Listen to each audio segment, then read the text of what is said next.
சரி வாங்க. நாடாகு கொன்று, நாடாகு ஒன்று, ஒன்றோ காடாகு ஒன்று அப்படி சொன்னா இது நாடுன்னா நாடை குறிக்குது. இதுல தெரிஞ்சு போடுற நாடுன்னா நாடாகு அப்படின்னு நாடை குறிக்குது. ஒன்றோ காடாகுன்னா காடு. அப்ப நாடாக இருந்தால் என்ன? நாடுன்னா நம்ம இருக்கிற பகுதி நாடு. காடாக இருந்தா காட்டுப்பகுதி. அப்ப நாடாக இருந்தால் என்ன, காடாக இருந்தால் என்ன, அதான் ஒன்றோ ஒன்றோன்னா இருந்தால் என்ன அப்படின்னு ஒரு கண்டினியூவா அவங்க கோசா பாடுறோம்ல, அந்த மாதிரி அதுக்காக அந்த பொருளை யூஸ் பண்ணி அதை சொல்லிக்கிறாங்க.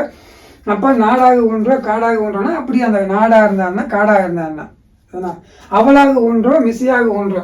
அவள்னா பள்ளம், அவள்னா பள்ளம், மிசைனா மேடு. அப்ப பள்ளமா இருந்தா என்ன, மேடா இருந்தா என்ன அப்படிதான் சொல்லப்படுது.